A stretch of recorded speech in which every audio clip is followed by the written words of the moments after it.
Obviously, this space, I'm a partner here at Orky. My story is like I said, born and raised 35 years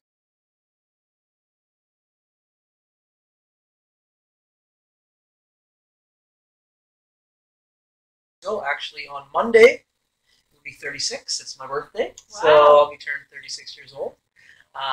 Yeah, my background originally was human resources. Did that here locally in Fort McMurray for a few oil and gas companies, and then just kind of one day had everything. Had stereotypical, had the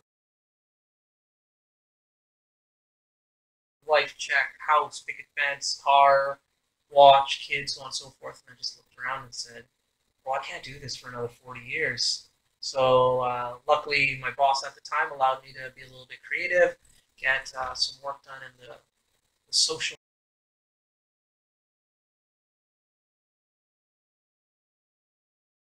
media world, and one thing led to another, and then hello Orky. And so yeah, now I got to come here and play around and help local businesses succeed in their advertisement on a digital platform. Cool platforms. It's a great space you have here. Oh, thank you. Awesome. Yeah, we're pretty proud of it. Yeah. Hichem? Well, I'm Hichem Aïdi. I can allow myself to call myself a serial entrepreneur at this point. I got my 10 plus startups since 2004, different countries, different provinces, but mostly in Fort McMurray since 2006. And yeah, I was born to be an entrepreneur. That's what I feel about it. Cool. Yeah.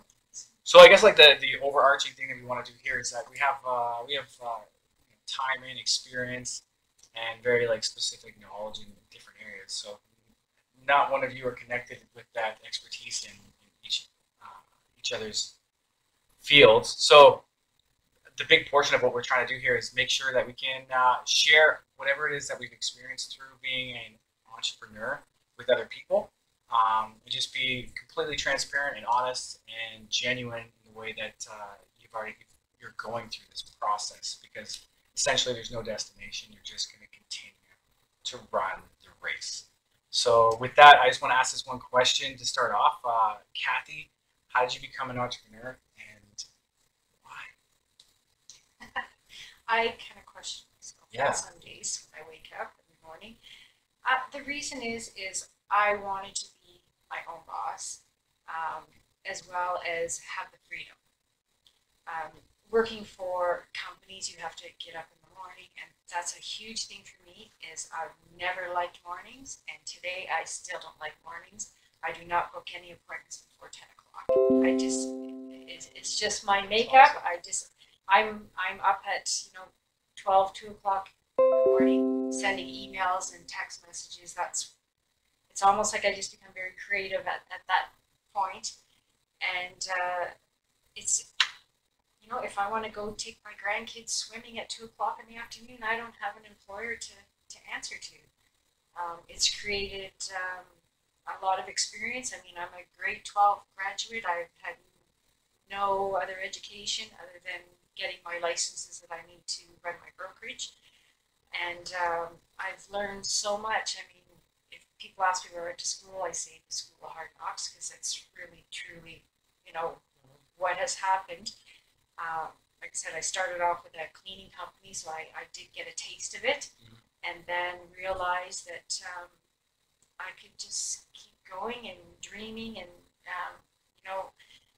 creating and growing my business, and that's kind of how it started. Like I said, I did tours for the plants, and I never ever thought that I would own my own brokerage. I just didn't think that it was doable. I didn't have the education, and before I know it, I'm doing property management, condo management, and the key is surrounding yourself with people who know what they're doing. I'm not a bookkeeper, so I'm not about to do my own books. Yeah. So that's kind of how I got into it, and I didn't really believe that I would be where I am today. I'm very grateful for the opportunities that I've had. But again, it's not just me; it's my team of people that I've invited into my little circle that have created what I have today. But it's mostly freedom, I guess, is to get back to your question. It's having the freedom to be able to go get my hair done at 2 o'clock. I don't have to answer to an employer. So that's super valuable to you, right? Like your time. My time, it sure is, because I can go hard for, a week straight and have some time off when, it's, my husband likes it when I take time off, but it's not always doable.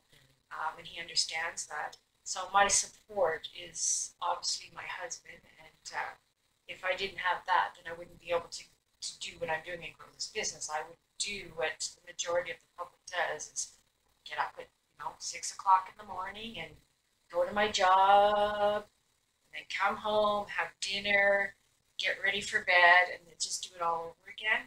And there just would be no time to do the things that I want to do. It matters to you. Yeah, like I said, I want to go for a massage, whatever. I don't have to book it on the Saturday. I can do it whenever I want. Yeah. I can take off whenever I want. I have property elsewhere that I can go to, and it's not, oh man, I only have 2 weeks left holidays. Right. It's I can go for a Right. month if I want. Yeah. So that's the reason why I'm doing what I'm doing, is for the freedom. I think that's a very common thread that's going to be like throughout even today's discussion is our time. Because we're here for a short time, so make it a good one. Exactly. Yeah. Yeah. Right? Mine's very much in the same vein in regards to. I found most people get in the trap of living for the weekend, so I didn't want to wait to just live for Friday and Saturday. I wanted to make my Monday, Tuesday, Wednesday, Sunday my Friday, and so that was really my goal at the end of the day, to make every day Friday. Yeah. I recognize that you have to work, we have to do things that we don't like to do sometimes, but make that tolerable and kind of work at what you love. So, yeah, my favorite thing to do is actually go to the movies on a Wednesday at 11 o'clock. Just go to No a matinee. kidding. Yeah. Um, Isn't that great? That's the best. Are you It's the only best one thing. there? I am. More often than not. More often than not. I'm Okay, the only Wednesday one at there. 11 o'clock. Wednesday at 11. I'll We're see on. you there. There you go. But yeah, it's Yes. it is. It's a time thing. So for me, it was just like I said at the intro there. I had hit what society tells you you're supposed to at a pretty young age here in Fort McMurray in my late 20s, and then I really started to just think of what was really important to me, and it was time and flexibility, not so much finance. But it's crazy that when that trigger went off and I came into doing something not because of the money. Well, at first the money wasn't there, but then the money ended up following. So it really wasn't that much of a hit from what I was doing from 9 to 5. I just loved it even more. So yeah, my big thing was every day's Friday. Yeah. Every day's Friday.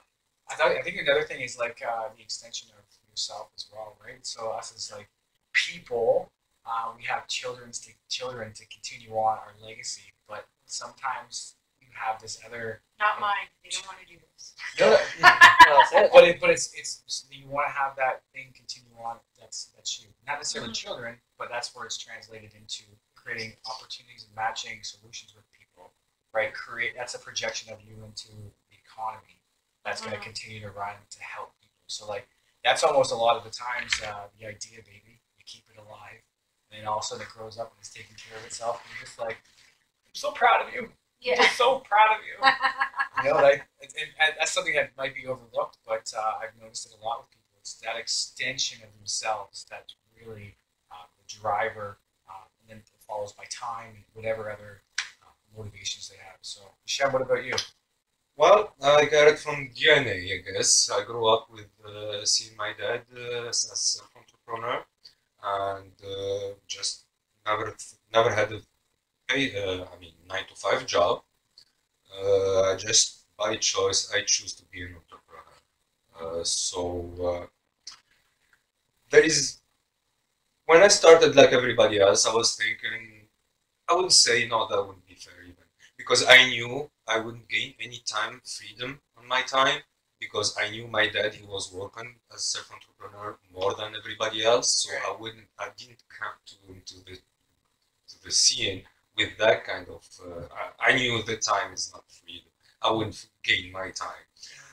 But generally speaking, people, they do think they're gonna own their time and they're gonna have financial freedom. After 14 or 15 years of small being an entrepreneur, I added something layer to it, which is I'm after now my location freedom, my geolocation freedom. So basically, wherever I'm not planning my future businesses or my business ventures to be tied to a particular location, such as, let's say, property maintenance company or oil change business or a restaurant business, which, yes, true, they can answer my time and my financial freedom, and I quite answered it for the last 15 years. But now I'm even thinking beyond that, which is, at this point, I'm thinking about my location. I want to be able to run the business, to start a business, run a business, make a living of a business, but without being tied to certain space. I don't have to be here in Port Mac to be able to run my business, or I don't have to be in a different place. So You want to be on the beach, right? Well, I want to be everywhere. Yeah, actually, I wouldn't mind. I was born and raised 5 minutes from the Mediterranean Sea Lucky you. in Carthage, so basically, yeah, yeah, I want to be by the beach. But the point is here, I want to dissociate myself, from the location. I believe I'm a citizen of the world, and any human being, should be able to choose to live wherever he decides to without any limitation. And the business and being tied to business here, it's one of the biggest limitations for So an entrepreneur. I guess that's a really good trade-off. Is that you are going to go through this emotional, spiritual, whatever process that's very, very hard, right? That's getting into it. But the trade-offs are, those things that you value is a geolocation of where I am, where I want to be at the time I want to be there, or the time that I have back to myself to get up at 10 o'clock. So it's, this hard thing that you go through to figure it out, it does complement it, just having those little gems. And then I think that refines you as a person to have you a little bit more aware of like what's really valuable to me, and I don't think a lot of people get that opportunity, unfortunately, but I'm happy that you guys are kind of like bringing it to the table and sharing with other people. So just want to ask you like an open question though. When you started your business, I'm just opening it. Whoever wants to speak first. When you started your business, you had an expectation, and then there was a market reality. How did you go through that? There's an expectation of the business of like we're gonna do this, and we're gonna. Oh my goodness, you know how the mind and the heart go, and all of a sudden, you get slapped in the face by Father Time or Mother Reality. I can start with that if you will. So, well, to be honest, I'm gonna just give it to Fort McMurray talk or business experience, which my business experience started before that. But anyways, nonetheless, when I was heading north in Highway 63, I had to stop to help some people that didn't have a jack for their car. I remember that lady when she knew we were like first time comers to the city, like in Mariana Lake somewhere in Mariana Lake. I told her I'm going. I don't know Fort Mac. I don't know what I'm doing. Whatever. She goes like, "Welcome to the land of opportunity." So, and I've seen that for the last 12 years being around here, or 13 years, I should say. So basically, I didn't come with too much expectation. My expectations was very like to minimum. Actually, I started to deliver pizzas for a job, So I didn't have too much expectation, and then I started to go to market and try to be creative with my skills to turn them to self-employment opportunities. I didn't struggle with that part, so with expectation, and it was booming at that time too. So whatever little expectation I came with, I was fully served. But I will go to the other side of the question, and now when time goes by and now you really start to set your expectations start to grow and you start to have that little experience and you set your expectation a little higher, that's when I found Fort McMurray little challenging. From resources perspective, from this kind of talk or discussions, from things said to help small business owners, because I was a newbie at that time and I couldn't find too much of support. I didn't have no connections, so I really had to run for myself and try to figure out things for myself. Coming from Hamilton, Ontario, and had the experience in Mississauga, Ontario, running a couple of businesses before coming here, the support was much bigger. I can understand that it's a bigger city, But that's when I start to see the gap between what I expected and what I found here. But don't worry don't worry, guys. Fort McMurray changed big time on that, and there is, especially after the fire, I believe there is lots of support to small businesses more than ever. Yeah. So things did change. Well, Kathy, what about you when you started? Obviously, you kind of want to fill that hole in the road, that to make things run smooth for other people, fill that gap in the market. Yeah, I did. And while I was doing these tours for people, they did say to me, geez, you should, be into real estate. And I just say, no, I'm just really happy doing what I'm doing right now. However, some people didn't like that, and they reported me to the Real Estate Council of Alberta and said that I was trading in real estate. And I said, I'm a glorified cab driver, and all I'm doing is bringing these people to, a resident to say, would you like to rent this place? And if they do, they would do the contract. So that's basically all I was doing. But they didn't like that, so I said, I do not like school. I barely made it through grade 12. Right. If I'm going to do this, you better look out. So I did it, and I took the course. And when I took the course, I was in Calgary. Every single test that I wrote, I had to write it twice. You had 2 chances. Same with, so I did that, and then worked for other brokerages.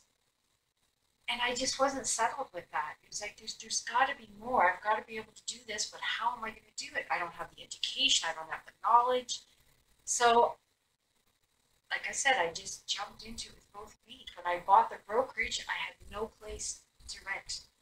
And I just knew that it would just fall into place. Right. And it did. So, like I said, that for the past 10 years, I've been paying rent. In order for me to have my own brokerage, I had to turn around and be a broker. And I knew how much I struggled to get the real estate license. I cried every day. I don't know how I'm going to do this. And I just wanted to give up. So I guess for me, it was just a fight for me to this is what you have to do. If you want to go back to working out at St. Crude, you can do that. So I didn't want to do that. I wanted to continue with this fight. So again, the brokerage license wrote it twice, each exam. There was 13 exams, 26 times I did it. And I'm proud to say that I did fail. And I think if I didn't fail, I wouldn't be where I am today. So my perception back then is totally different from what I'm thinking today as to where I want to be. Because I didn't know back then that I would be here. I had no, I didn't set any goals. I didn't get goals. What do you mean goals? Like, do I write them down on paper? Or what do I do? Because every course that you went to or every seminar you went to, goals, goals, goals. But I didn't know what my goals were because I didn't know what I was capable of doing. So you're going down the rabbit hole. And then as soon as you found a challenge, you became a little bit more gritty to want to figure it out. Yes. I grew up with 4 brothers, so it was always, a fight to keep up with the boys. Yeah. And that is a struggle that I found here when I first started is the boys. And as a woman, it's probably a good thing that it happened because it made me a stronger person. It made me fight and say, you know what, I can be with those boys. Right. I grew up with boys all my life. I can be with those boys. But there was never any expectations of I'm going to make $10 million. It wasn't anything like that. It was just, for me, it was surviving. It was a survival. What am I going to do next? Who am I going to hire next? Oh, I got another contract. Now what? So, like I said, it was surrounding myself with people who were very well educated because I wasn't. Yeah, that's super important. I'm not a bookkeeper, so why would I try to be a bookkeeper? So what kind of skill sets did you find yourself assisting you? Was it the relationships that you were able to cultivate? Because obviously when you're doing those tours, you felt very comfortable with people. You felt very comfortable with asking questions and creating that bridge, right? So maybe that was something. I'm just identifying it in the way you spoke about it, but that's something that you probably didn't know you had that's assisted you along the way as your, I guess, your crutch. It's you're really good with relationships and finding those resources and vetting them out.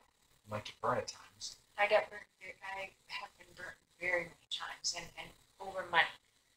I tried many times to help people out, and I thought it was, well, maybe I should help them out and give them money, but that doesn't turn out too well. It just creates a lot more grief, and it sets you back actually, because it wasn't $200, it was thousands of dollars. So I am in this position because I'm a go-getter, and if you tell me I can't do it, I'm going to do it. So I really, like I said, I didn't know how to set goals or even knew what goals were. I just, like you said, the rabbit hole thing, right? Yeah. So I hope I answered your question. No, in a roundabout way, we're pulling out the things inside you that you wouldn't necessarily share unless you're going For up. sure, I think it's because I'm just a go-getter. I like to see things happen, and I don't stop until I do. And yes, it has been building relationships. I am very much a people person. I love people. I love helping people. The reason why I'm late, it's just who I am. And I don't do these things to get things back. I do them because it feels good in my heart, and I am a go by the heart type of person. My feelings get hurt very easily. It's just the way it is, but it's making me a stronger person, and it's helping me be more efficient in building my business and making better choices. Yeah, that's important. Elliott, what about you? In regards to the expectations of doing this? Yeah. Expectations are coming in, and then with the market reality, it's kind of Right. like, you know, gets taught you, or Yeah, you well, got a takeaway on. When it came to what we're doing here, I always knew that it was going to work. So you have vision. I had a vision. Yeah. I knew that the vision was the right vision. However, I was not ready for the fact that the community that we live in wasn't ready for my vision. So this year has been a lot of education in regards to educating the market in regards to why they need a digital presence, which something that is an obvious or a given to me is so foreign to so many business owners here in Fort McMurray. I'd say Fort McMurray is probably 7 to 10 years behind an Edmonton or a Calgary or Vancouver when it comes to just digital awareness. So yeah, I was shocked, and I still am shocked to sit down with business owners and then explain to them what to myself is common knowledge, but to them is just I might as well be speaking Greek. You can see the light bulb going off. So for me, it was the matter of oh, I really have to educate this community in what I'm doing. And once the education happens, you can see people obviously I'm going to go down that path with you. So that was kind of like me tonight. I'm like, right. What? Where are we coming up with all this stuff? Yeah, exactly. What's digital marketing? Right. So it's educating people like myself to draw you guys in. Yeah. To help my business be more successful. Yeah. And that's what I meant by talking to you is I don't rely on myself to know how to do digital marketing or even market my business. You guys are good at it, so there you go. Yeah. Pull that in. Take it and run. But it is exciting. Oh, it's super exciting, right? It's what I love doing, but it's not what you love. See, that's the thing about being an entrepreneur. You got to find what you love doing. Yeah. And the most rewarding thing, which I didn't even think it through. I didn't think it was going to happen, or that I would care. To be honest with you, is what it comes down to. But with starting this company, then employing people, doing this was completely a selfish thing in regards to I wanted to control my time. I wanted my own freedom. However, it's so rewarding when people, because there is no other digital marketing firm in Fort McMurray. So when we put a job posting out and people are like, oh, finally I have this skill set from a different country or a different province, and then I wanted to do this. I've been working at site, and now you've given me an opportunity to do what I want to do. Actually being an employer is something that I never thought I would have liked so much, because for years I hired people. That was my job, resources to hire and employ. So I was like, oh yeah, that part, I've done that for years now. That's not going to be rewarding. But when it's your own and they're working for you and you are responsible for their success, there's a huge intrinsic reward that I'm getting from that. So yeah, wasn't ready for that one. Do you guys find like disconnecting yourself is difficult? As in, like, you've gone through your day, your ideas are spinning, and then be able to shut the lights off and be like, I'm going to go focus on this part of my life now, or in my family. I'm going to go to bed. I just want it to be like known clear, especially the people that we're sharing this with. Yeah. Your experience. It's 24/7. The short answer to it, for us an entrepreneur, you always on your thing.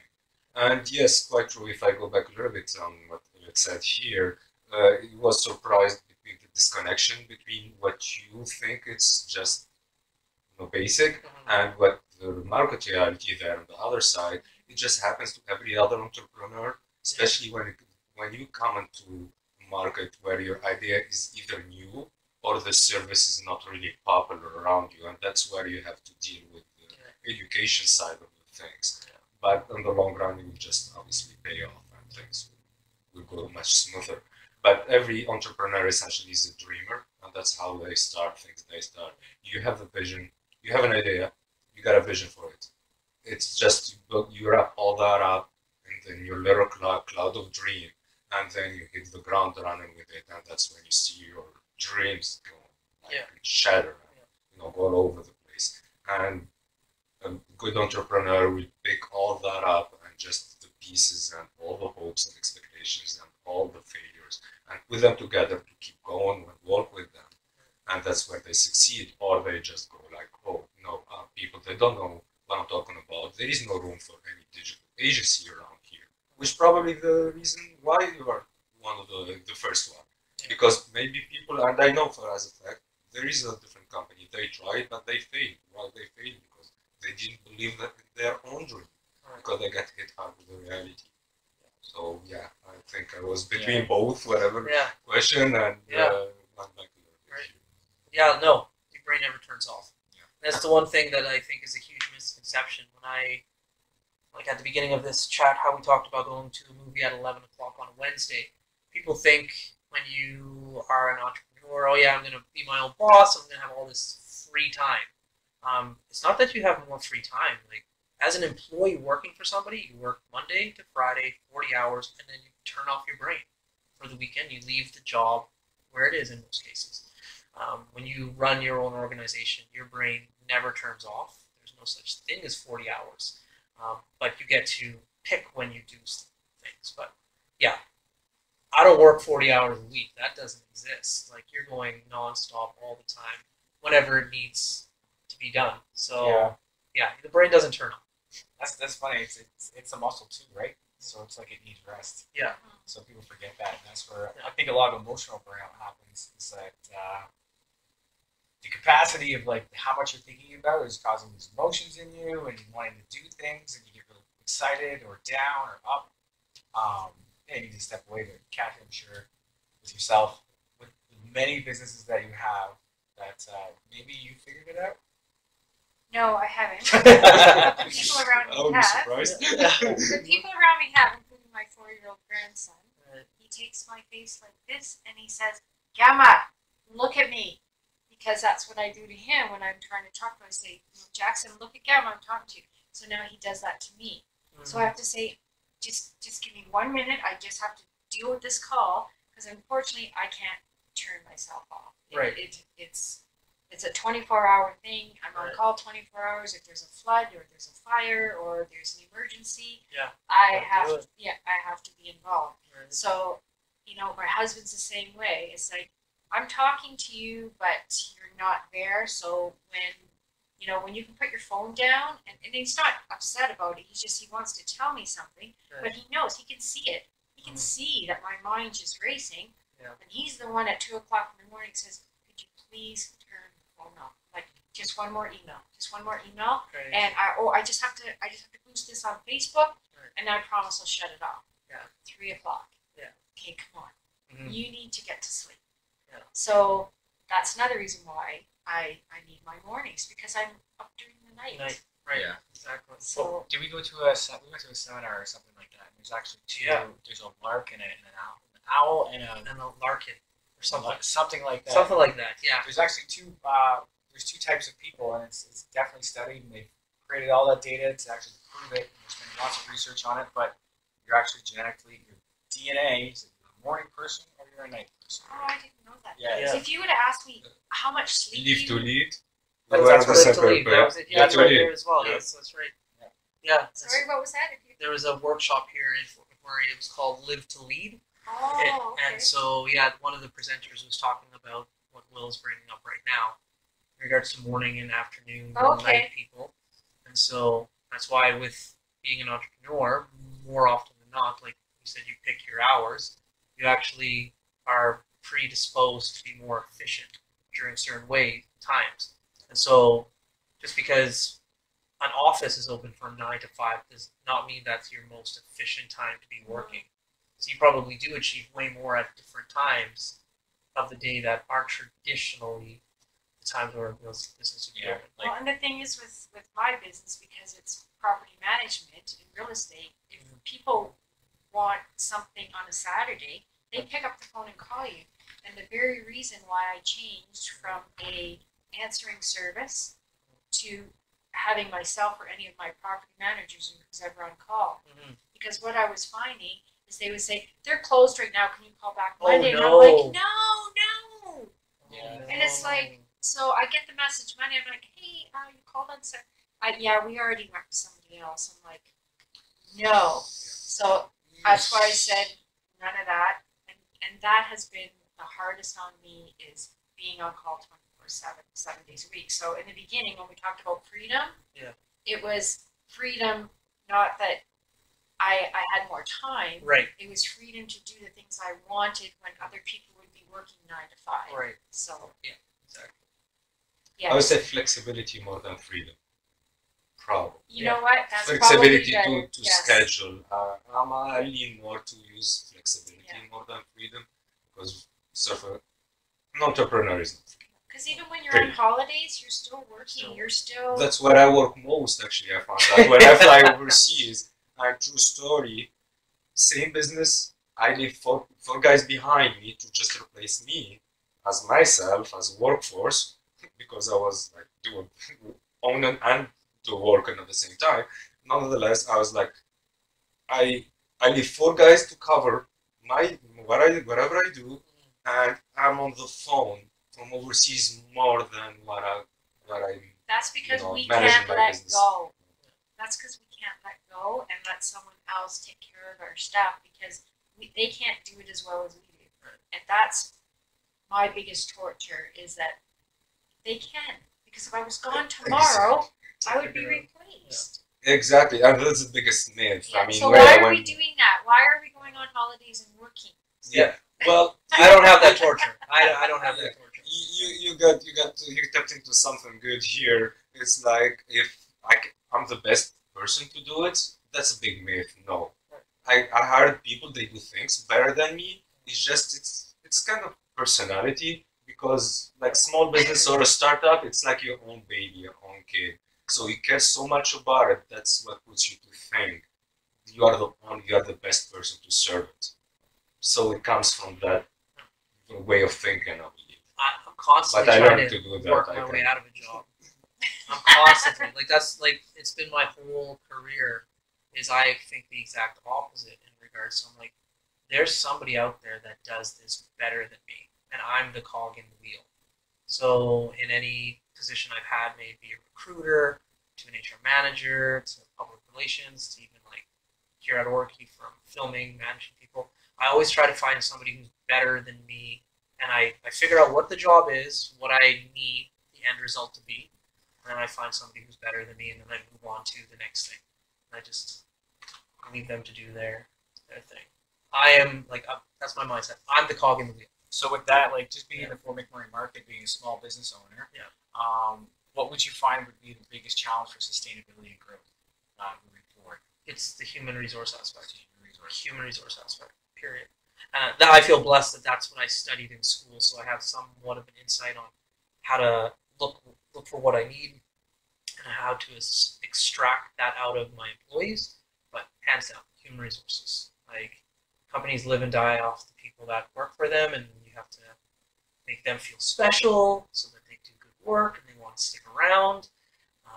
And then you have to find people who can do the job well. But then things are going to pop up. People are going to get pregnant or move out of Fort McMurray or go through a midlife crisis or do whatever. And so there's this wheel of just constantly looking for those people, because it's very unlikely that somebody that you hire in a role will be there until the end of your company.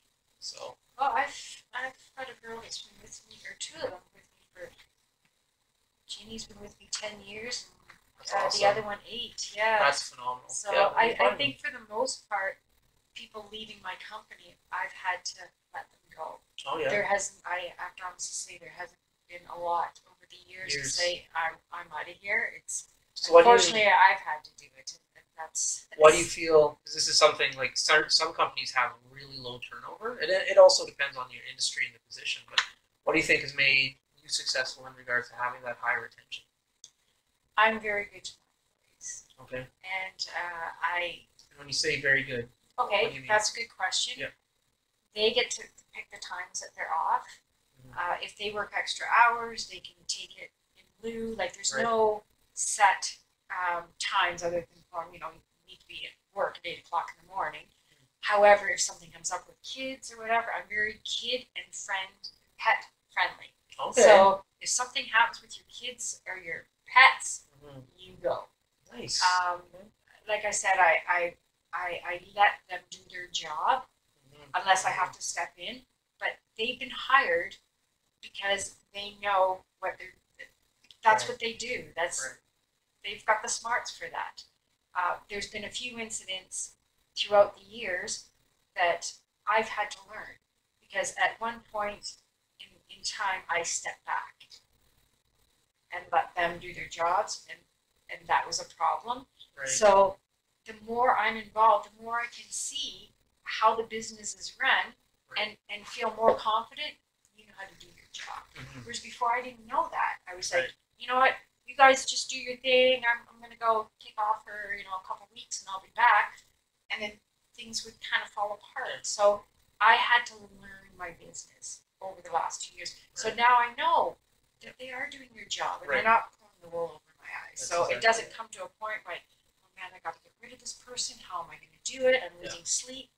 It's just if you're not doing a good job, and when you're out the door. So I think it's important for I guess a generational thing where a lot of people want to be their own boss right now, like more than ever, just because of the advent of media and how we consume it and what the message is all the time. It's like time, freedom, money, whatever.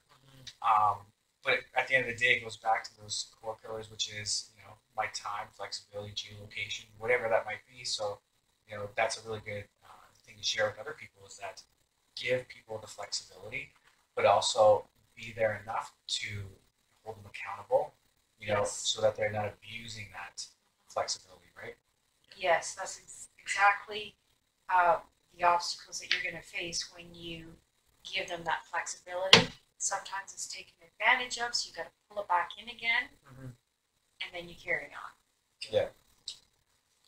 Well, here, yes, true. Human resources probably is for sure one of the biggest challenges, and even when you try to subcontract, and because not just hire people as employees, even when you try to subcontract, that's still difficult at a certain point.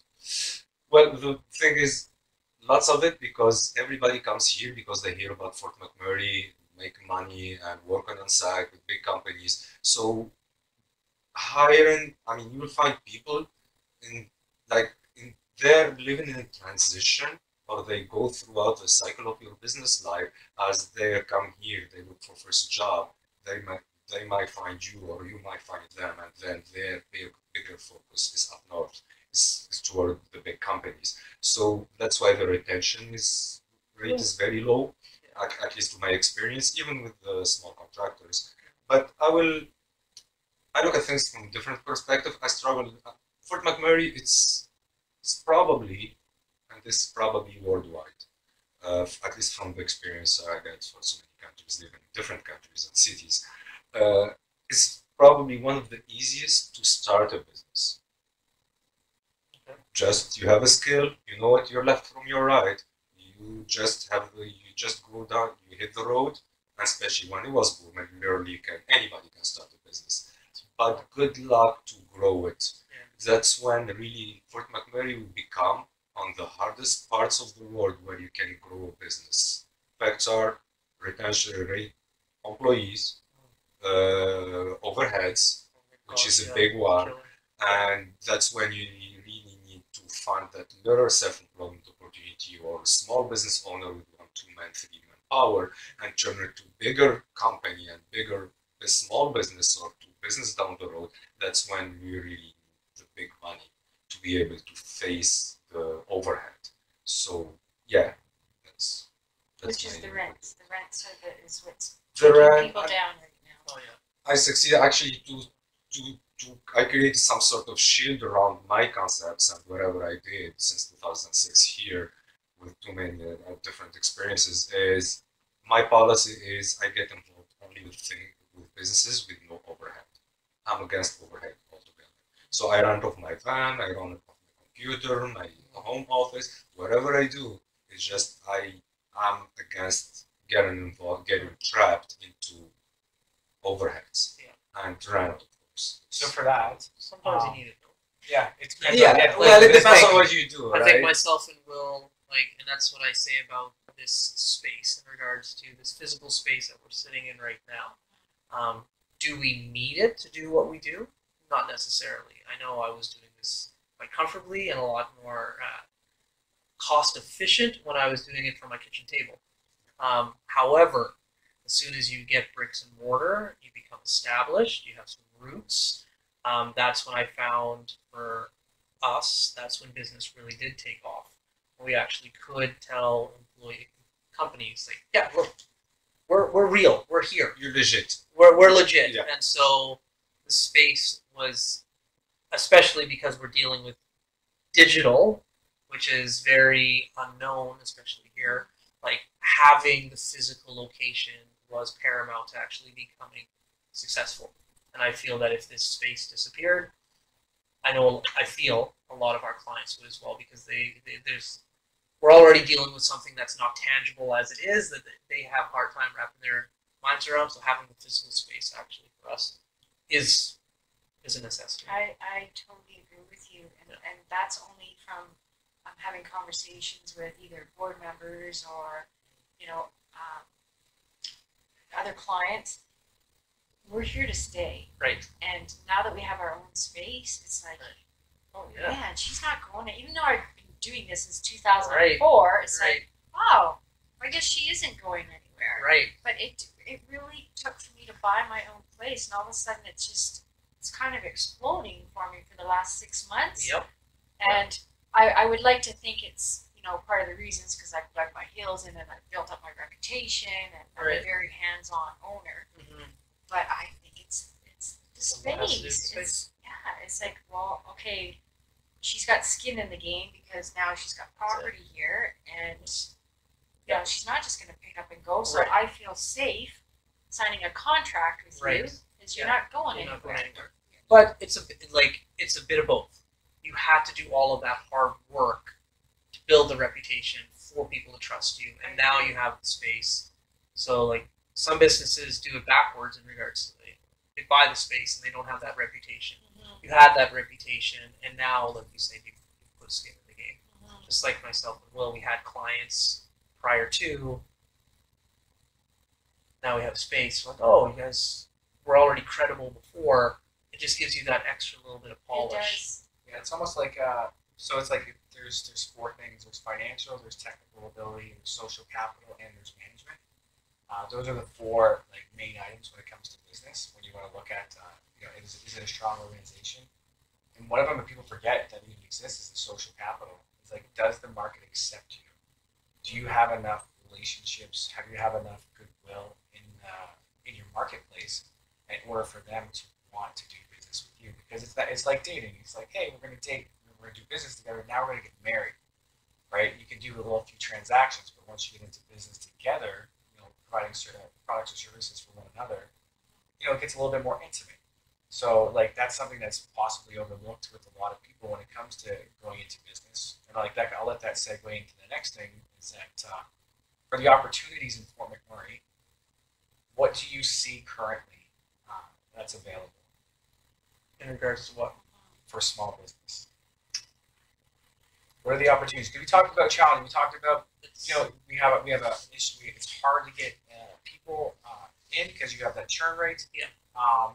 Rents are high, but these are we're all in the same space. We're professional problem solvers, right? So the opportunity is always a silver lining. So what do you guys see as an opportunity currently that you either are dreaming of or you're currently implementing, or you just kind of visually see conceptually?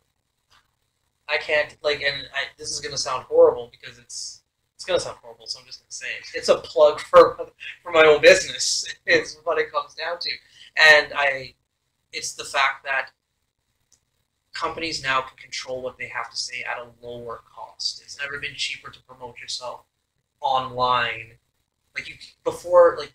You'd have to pay for a Super Bowl commercial, and it would cost you X amount of millions of dollars, or you have to go to your traditional media sources like newspaper, radio, television, which are one, very expensive, two, in certain cases, untrackable, and three, slow. And now organizations, not just organizations like companies, but people have the opportunity to cultivate their own message in a platform that is dramatically cheaper than your traditional media sources. Not to say that what we do here at Orki isn't expensive. Sometimes it does get up there, depending on how much work you want us to do for you. However, the results that we're able to drive are so much more impactful and trackable. And I think a lot of local businesses, hence why we started this company, they're unaware of that. Yeah, so I know that sounds like a horrible, selfish plug, but it's to be aware of the digital. It's to be aware presence that people necessarily aren't aware of. Yeah. Not even come in to utilize our services, but just be aware of it. I think the businesses that are killing it right now are these mom businesses that they just figured out how to operate social media, and they were working out of their basements, and then they were so successful by utilizing this digital platform, and now they bought little shops and right down on Rydell Street but they were able to grow their business off the back of social media, and then that allowed them to actually get some physical space. So yeah, the ladies in this town right now are they're smoking. They're my doing daughter so good. was killing it with her home-based business, and I said to her tonight, I'm like, can you show me how to use that Twitter thing, because you're killing it right now. So yeah, utilizing that digital property, it's a global world too. We have partners that live in different parts of the world that help us out, right? So depending on the company that you're in, with some of these home businesses, they don't have to be restricted just to Fort McMurray. You can make a teddy bear and sell it globally. So it's nuts. So yeah, being aware of super digital. connected with everything. Yeah. So what do you think for an selfish opportunity? plug. We see as an opportunity, either management style, or maybe the opportunity and just being able to probably learn a lot about leadership and being able to people currently looking for you. I'm sure that they've learned lots from you, so now they're taking on a lot of the weight from the business.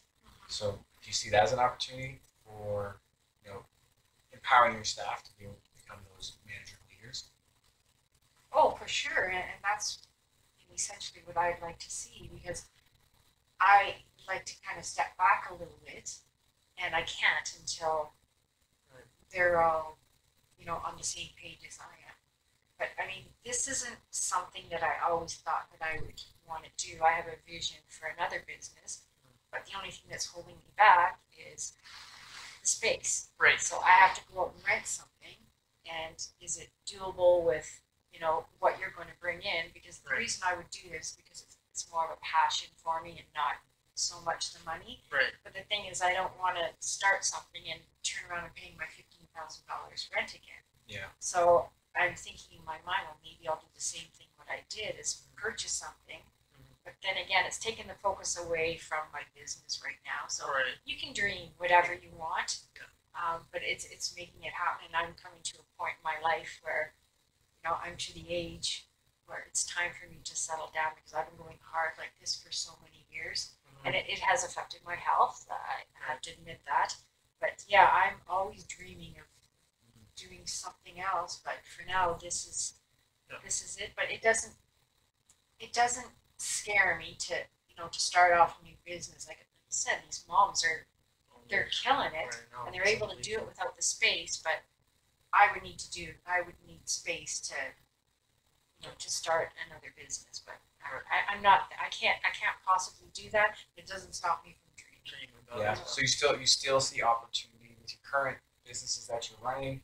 They're growing, they're being sustainable, they're being successful, but you still see opportunities elsewhere. So it's like, I guess in a sense that you're never going to be stop being a dreamer. I'll never stop being a dreamer, and I'm open to every opportunity that comes up, even though I need to slow down and slow down my mind, slow down my body. But I just get excited about doing different things and starting a new business, and wouldn't this be great?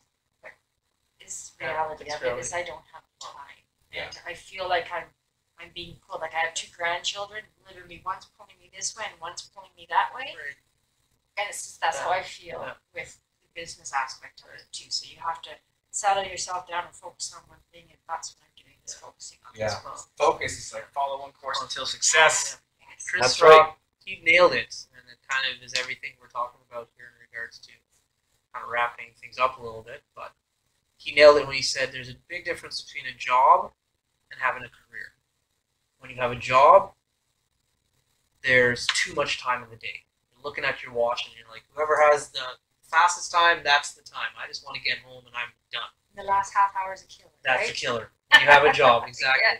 When you have a career, there's not enough hours in the day because you're just always going and you can't wait to get the project started the following day. So I think everybody in this panel has been blessed to find careers, and you just never stop. You just are always thinking, you're always dreaming, and you're always seeing different opportunities to kind of leave your mark and have a positive impact somewhere, right? So I agree. we're lucky to have careers, jobs. And for McMurray lately, and especially every time it goes down, economy goes down, that people they start to talk about slow market and lack of opportunities and all that funny talk, which I consider. Well, what they miss to see actually, as far as I believe, is with every problem there is an opportunity, and you can only have opportunities if you got a problem. Right. So I was a day trader for so many years, like at a certain point of my life, and that's where I learned how to make money in the bull market where things are going up and the hype is going up. Right. That's where I make money. But I learned the other flip side of it, to make money, to short my stocks and whatever I was doing at that time in the bear market where things are really going down. So I made money when I was trading Canadian dollars against US dollars, when the Canadian was making it feel like we're really flying, when you compare it to the US, and I made as much as money when I was short selling it because it actually was going down. Right. So entrepreneurs should be able to open and focus it on finding opportunities, actually spotting problems, turn them to opportunities, and don't just get stuck with, is it going slow, so I have to downgrade, I have to let people go, you have to do whatever. If I relay in another example here, dealing with my property maintenance company, I was making, as we were spoken earlier, Kelly, I was making lots of money managing lots of properties when the market was up and I was like running 200 and 250 properties, by myself. The market was for relocation properties, rental properties, and for sale properties. When things went down in 2008, guess what happened after 2008 or lately plus 14 and up. Guess what? I turned same business, same concept, doing the same thing, but I was looking after repossessed properties now because people they were losing their properties. So from business point of view, by the end of the day, I'm making the same money, and at a certain point, I'm making more money in a slow market. Right. More than you just have to be more creative. Yeah, it's You have to be exactly. creative. You have to be adaptable. And that's I mean we are small. That's what an entrepreneur is about. Is to be one being creative. You can just pretend to be an entrepreneur and hold your ground and like okay, this is what I think. This is how I'm doing things, and that's gonna be the same thing for the next 20 years. If you think that way, you better get a job because that's where things wouldn't change much in the next 20 years. But in the business, one day up and one day is down. Yeah, the average life cycle of a business has gone down I think 1/3 of what it used to be 10 years ago. So every year it keeps shrinking as in the average life cycle. Big business is just shrinking. I want to kind of end off on this one last question.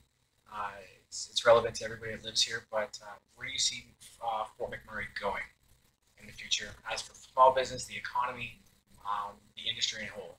I know you can pick on any one of those topics, but definitely elaborate if you feel that you have insight or passion or something that you see that others don't. Being in the business that I'm in, a lot of people ask me that. What's going to happen next year? Are house prices going up? Honestly, I can't answer that, and I don't think anybody can really answer what is going to happen. However, I'm remaining positive, and I look at the little things. Hey, we did 10 move-ins this week, or I closed 4 deals. So it's like, that's positive because last month that didn't happen. Right. So as we continue to go along and good things happen, it gives you hope that, things are going to turn around. We've got elections coming up again. So people are, getting excited about that. Promises are being made. So basically, as you know, we need those pipelines built. Yeah. But I don't base my whole life on a pipeline. Right. There's so much more that that can make Fort McMurray successful. Yes, pipelines, yes. But when people say, "Oh no, Fort McMurray, we're going to be a ghost town," I don't believe that. And there is so much opportunity if you want to find it. Like you said, any businesses can make it here if they want to, put the time and effort into it. But nobody can say what's going to happen to Fort McMurray. I don't believe it's going to be a ghost town at all. Right. I have no idea. Is it going to pick up in February? Is it going to pick up in December? I don't know. All I know is that you just keep going. Just keep going and you keep fighting and you keep working hard, and the rest the time will tell. Yeah. From my point of view, like yourself, I've been here for a very long time. So Fort McMurray had a really, really good run in the last 20 years where it was just like a boom, like a rocket ship going up from basically the mid 90s. We were on a good run, but if you lived here as long as I've lived here, there has been cycles where things haven't been that great. And we just make it through it. And this just happens to be one of those cycles where things aren't that great, but you know what? They'll pick up. Does it not come back every time that it's been down? It comes back every time. We're very resilient. So I don't know when that's going to happen either. But we have to believe you got to believe it's going to happen. And based on I took economics in school, took a bunch of economic classes, and so you can try and figure it out. You have these trends, but it is one of those things. There's always an up and a down, and an up and a down. And this just happens to be one of those downs, and I'm very optimistic we're gonna make it through it, no problem. May it be a pipeline or not, it always bounce back. Yeah, it was funny. I was talking to a girl out of Texas last week, just in the oil industry. I don't know. We got connected somehow. Anyways, I was speaking with her and had a good long half-an-hour conversation. She was asking me about Fort McMurray, and I was telling her what the current state is. And she, "Oh, honey, I tell you what, we all gone through that before. You guys are just figuring it out in Alberta. We go through this all the time." I was just like, "Yeah, you guys are definitely further down the trail than we are." So, yeah, that gave me a little bit of insight. And obviously, with economics, goes up goes down, and what goes down goes up. So, yeah, Hichem? Yeah, well, for me, where it's going, for whoever is asking for McMurray where it's going, I will answer them with a question. What do you do? Depends on what you're doing and how you think things. So it will go the way you're going, with the way you're headed, even if it's women and things they're gonna change, let's say 2 years, 3 years, 10, 20 years from now.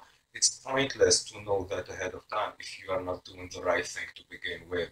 So whether it's going to the better or to the worse, still, if an entrepreneur doesn't stop and check himself and just goes through his list, what I'm doing to improve, what I'm giving, what I'm receiving, and what's my plans for the best and for the worst, he's got a problem. And as any other economy, I couldn't agree more. It's just cycles. And you cannot just go into business and venture on just getting involved and your feet wet in this field if you are not expecting things to go up and down. It's like it's never up. All for the long haul. Exactly. It's a whole. Yeah, exactly. Thank you for that. Actually, when I was, because I started with no money, with no English, with nobody, nobody. So I started with like $100 and phone number somewhere in the States, and that was yeah, true story.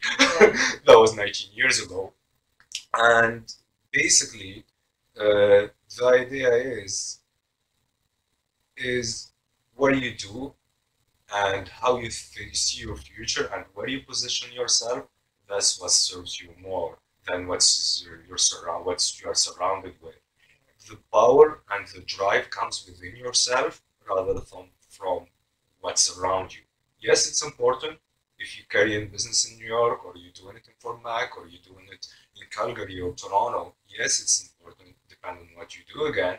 But what's more important is what you have inside.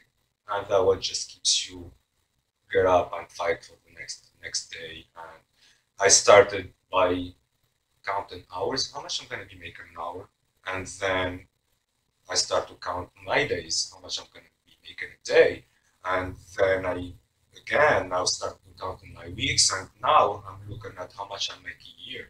I don't care if I don't make any money for the next 6-8 months, of course, as long as broke and I can sustain myself, and exist and provide for my family. So if I'm covered on that, I have no problem to be in business without making any money or extra money, for my business for 8 months. But I know I can just in 4 months or in a snap of 1 month, I can make triple and double of all those months combined.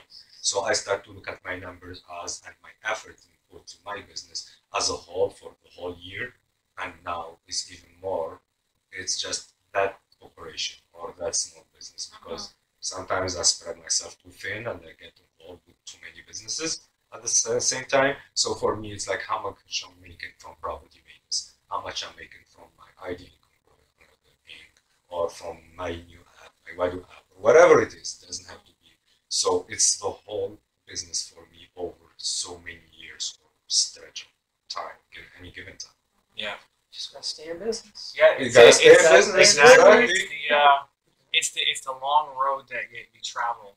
Right? Exactly. So just stay in, stay healthy, take care of yourself, and just know that there's no finish line. But keep giving, and the more you give, sorry, I know you want to close here, but the biggest lesson for me to be in, and my biggest drive essentially to be in business and as an entrepreneur, is you have a better chance to put your impact and footprint in this world by giving to yourself, to your family, to the people around you, and to the community as a whole, and why not to the whole country at a certain point if you can make it and scale it to that level.